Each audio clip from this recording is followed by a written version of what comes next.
दोस्तों, चंद्रयान 3 की ऐतिहासिक सक्सेस के बाद इसरो एक बार फिर इतिहास रचने जा रहा है। अब इसरो की नज़र चांद पर नहीं बल्कि सूरज की तरफ है।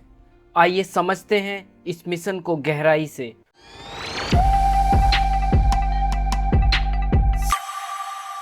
आदित्य L1 इंडिया का पहला मिशन है जो सूरज को स्टडी करेगा। लेकिन जैसा चंद्रयान चांद पर लैंड किया था, वैसे आदित्य L1 सूरज पर लैंड नहीं करेगा बल्कि दूर से ही सूरज को जांचेगा। इनफैक्ट ये स्पेसक्राफ्ट धरती के ज़्यादा करीब होगा सूरज से। मिशन के दौरान स्पेसक्राफ्ट लॉन्च होने के बाद ये धरती से 15 लाख किलोमीटर दूर जाकर लाग्रांज पॉइंट L1 के अराउंड एक हॉलो ऑर्बिट में घूमेगा। उस पॉइंट तक पहुंचने में इसे लॉन्च से करीब 4 महीने का समय लगेगा और एक बार वहां पहुंच गया तो 5 साल तक रहकर सूरज को ऑब्जर्व करेगा। इसीलिए यह एक स्पेसक्राफ्ट नहीं बल्कि एक स्पेस ऑब्जर्वेटरी भी है।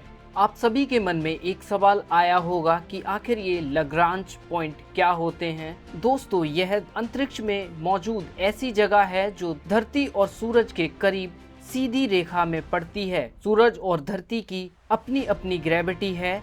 इन पॉइंट पर ही दोनों की ग्रेविटी आपस में टकराती है, जहां सूरज और पृथ्वी का गुरुत्वाकर्षण बल बैलेंस हो जाता है और सेंट्रीफ्यूगस फोर्स बन जाती है। ऐसे में इस जगह पर अगर किसी भी ऑब्जेक्ट को रखा जाता है तो वह आसानी से उस पॉइंट के चारों तरफ चक्कर लगाना शुरू कर देता है। इस तरीके के पॉइंट को लाग्रांज पॉइंट कहते हैं। धरती और सूरज के बीच ऐसे 5 लाग्रांज पॉइंट हैं। स्क्रीन पर आप देख सकते हैं। भारत का सूर्ययान लाग्रांज पॉइंट 1 यानी L1 पर तैनात होगा। यहीं से इसका नाम आया है आदित्य L1। तो इन लाग्रांज पॉइंट के क्या फायदे हैं? इन पॉइंट से किसी भी ऑब्जेक्ट को स्टेबिलिटी मिलती है। जो भी स्पेस क्राफ्ट हम लाग्रांज पॉइंट पर भेजेंगे, हमें ऑलमोस्ट कोई भी एफर्ट नहीं करना पड़ेगा उस स्पेस क्राफ्ट को उस पॉइंट पर बनाए रखने के लिए।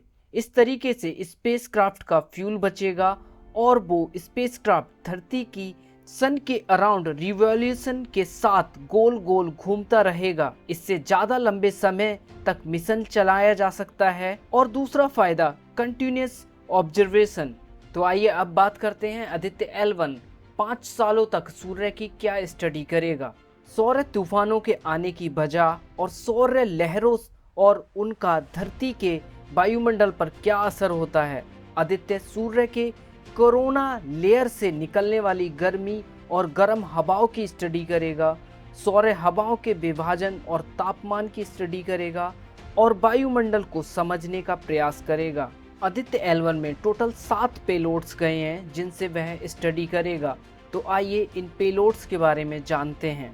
पापा यानी plasma analyser package for Aditya. यह सूरज की गर्म हवाओं में मौजूद इलेक्ट्रॉन्स और भारी आयरन की दिशाओं और उसकी स्टडी करेगा। कितनी गर्मी है इन हवाओं में, इसका पता लगाएगा। साथ ही यह चार्ल्स कणों यानी आयरन के वजन का भी पता लगाएगा। सूट्स यानी सोलर अल्ट्रावायलेट इमेजिंग टेलीस्कोप। यह एक अल्ट्रावायलेट टेलीस्कोप है। यह सूरज की अल्ट्रावायलेट वेव्स लेंथ की तस्वीरें लेगा। साथ ही सूरज की फोटोफेयर्स और क्रोमोफेयर्स की भी तस्वीरें लेगा, यानी नैरो और ब्रॉड बैंडिंग इमेजिंग होगी।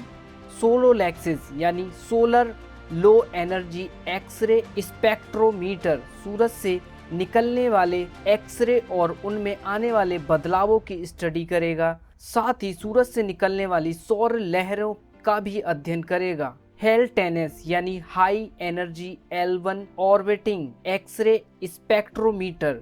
यह एक हाई एक्सरे स्पेक्ट्रोमीटर है। यह हाई एक्सरे किरणों की स्टडी करेगा, यानी सौर लहरों से निकलने वाले हाई एनर्जी एक्सरे का अध्ययन करेगा। एस्पेक्स यानी Aditya solar wind particle experiment. इसमें 2 सब पेलोड्स हैं।